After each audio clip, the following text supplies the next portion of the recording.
Welcome to the Useful Thoughts video podcast. Today's episode is titled Dating Apps, Men's and Women's Perspective. A completely different game, and it is true. Do you use dating apps? If you do and you are a woman, they probably work pretty well for you. But if you are a man, you are probably a little bit frustrated.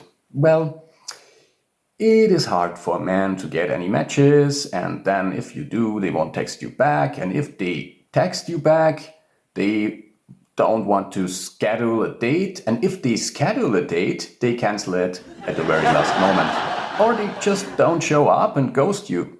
But if you are a woman, you have hundreds, if not thousands, of men to choose from. They all beg for your attention.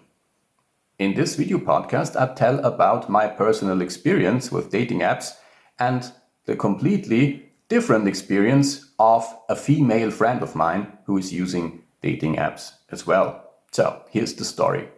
My woman friend, let's call her Betty Jo. She went on, I think it was Hinge. So in case you don't know what this is, it's just like Tinder or Bumble or OkCupid. It's a dating app. So Betty Jo is in her middle 30s. She's doing well in her job and comes from a well-settled family. She was in a long-term relationship until a few weeks ago. After, I think, 2 or 3 years of the relationship, she decided that the man she was with was probably not the man she's going to marry and have kids with. So they broke up. This relationship was toxic for them in many ways. And from what I have learned from her, they should have split up much earlier. Anyway, time goes by, people are lazy, and many people stay in relationships they actually don't want to be with just because they are too lazy, or just because the split up would make their lives even more complicated. So they are rather in a so-la-la relationship than being single or start a new life, which takes a lot of effort. So Betty Jo wants to get married and have 2 or 3 kids. She has the money to do so. She's one of these women who doesn't need a man who provides her. So she went on Hinge. So the other day she called me and we were talking, and I asked, how is your online dating going on? And she said, well, it's going really, really well. I got over 400 matches. And I was like, 400 matches when you just started a few days ago, didn't you?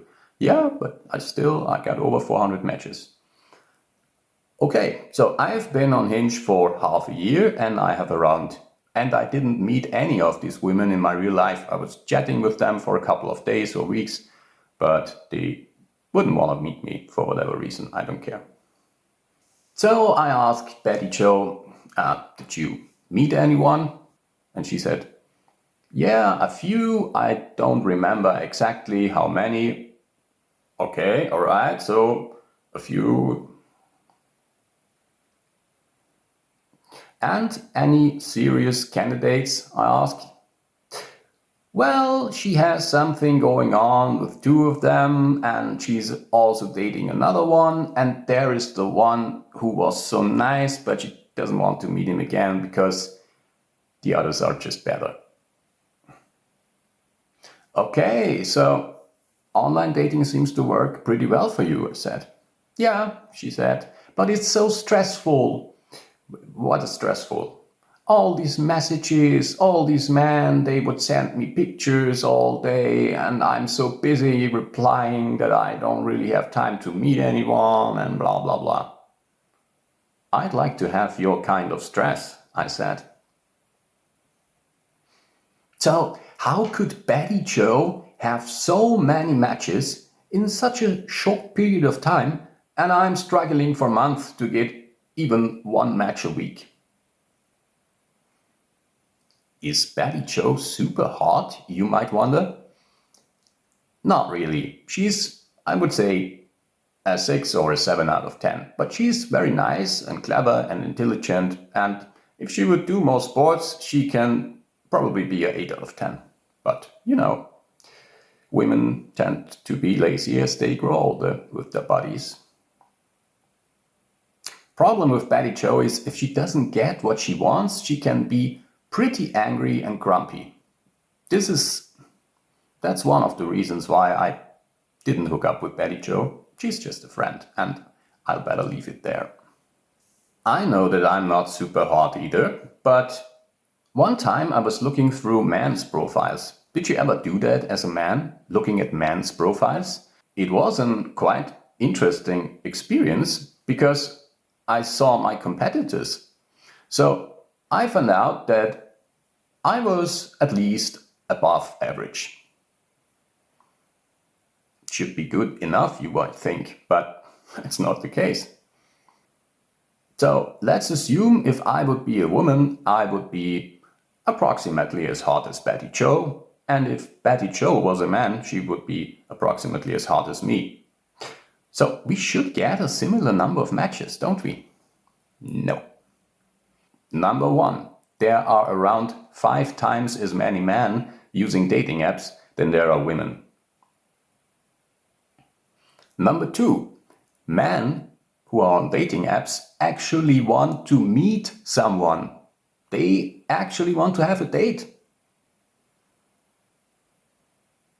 But most women don't even want to meet people in person. They just use dating apps for their entertainment at night when they are lonely and to get attention. And number 3, there are much less women who are willing to have a casual relationship. And most women don't use dating apps because for them it is something unserious. However, most men try to find the love of their life on dating apps. So understanding this, I know that my matches, they only matched with me for whatever reason. Could be totally random. So when men use dating apps, they need to swipe and like all the time. It is like a job. If you want to be successful in dating apps, you need to be online all day long and swipe and swipe and swipe. And hopefully be the first one to match a woman and hopefully be the first one to impress her over this digital channel enough so she would actually meet you in real life. The chance to actually meet one of your matches is, from my experience, around 1 to 20, at least for guys like me. So women, on the other hand, if they use some pro mode or something, they don't need to swipe, because the dating app will show them who likes them. And so they can basically just choose out of a large pool of people from whom they already know that they will have a match with if they like them. Isn't that convenient? So, number 4, when it comes to a match, most women don't even text you back because they got 10 or 20 or 50 other matches who they could text back. Why would they text back to you? They got over 10 conversations going on and maybe even 100, and they're just too exhausted to reply to every answer. They got over 20 other conversations going on and they just get exhausted. They mix up who is who and they just don't care.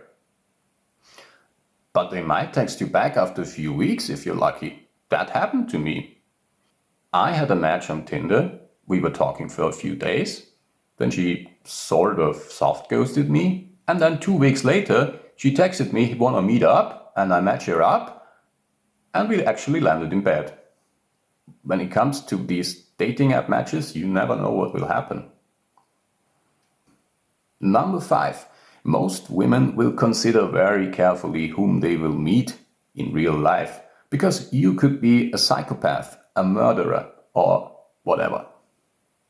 So if they see, hear, or read anything from you they don't like, and even if it's just the tiniest red flag, they will not meet you up, my friends, because you could be a psychopath. One red flag is enough for most women to not meet you. Number 6, most women are not looking for casual sex on dating apps. So, and even if they do, the man they would meet must have the qualities a man must have for a serious committed relationship to be even considered for casual sex. Or he must be extremely good looking. They don't just sleep with anyone.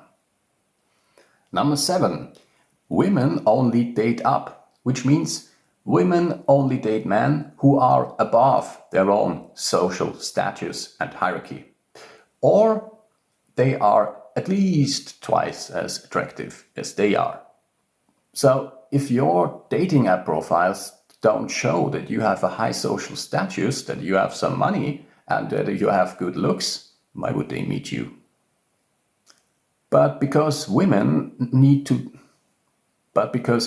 want to date up, that means men need to date down in order to be successful on the sexual marketplace. Bad news, but it's true. If you're very lucky, you get a woman that is on your level, but mostly you need to look down to them so they can look up to you. So if you as a man want to have a match on a dating app, you better swipe a woman that you do not find physically attractive, and trust me, bro, you will have a match. But what would you do with such a match? Most men want to date attractive women, isn't that so? But the number of attractive women available is very limited, and the number of males wanting to engage with them is very high. Not only are there fewer females available on dating apps as there are males, these females are also much pickier than the males. And being picky is no disadvantage for women, as they can afford to be picky, as they have such a large pool of men to choose from. I could give an unattractive woman a like. Been there, done that. So here is my status after using dating apps for, I guess, 8 or 10 years. I don't know how much time I've spent on these apps, but I don't want to know because it was a lot. I also don't want to know how much money I spent on these dates because it was mostly me who paid the bills. I also bought some premium features on dating apps because without them it's even harder to get a match. So I guess in these 10 years I spent around 500 euros on dating apps stuff. So when I use 3 or 4 dating apps at the same time, I guess I have about 10 matches a month. So in total, over these 10 years, I had well over 1,000 matches on dating apps. Out of these 1,000 matches, I met about 30 women in real life. I got rejected by half of them. I myself rejected around 5 out of these remaining women. And so there were around 10 with whom I got something going on. And there were only 3 actual longer relationships over a couple of months, in one case even 1.5 years. So dating apps do work, but it takes a lot of effort to get there. Was it worth it? I don't know. You need to make your own experiences. So what are your experiences with dating apps? Let me know in the comments. Feel free to start a discussion. If I would have been Betty Joe, I could have 5 dates every single day. And this is why dating apps work completely different for men as they do for women. So don't be too frustrated. It's not you, it's just the sexual marketplace. So probably your time is better invested in trying to find someone in real life than on dating apps. And if you just walk into a bar and buy a couple of beers once or twice a month, it's probably cheaper than buying all premium features on various dating apps. Speaking of money, if you want to support me doing this, you can buy me a coffee. The link to do so is in the video description. And that's it for today. And as always, thank you for listening and see you later.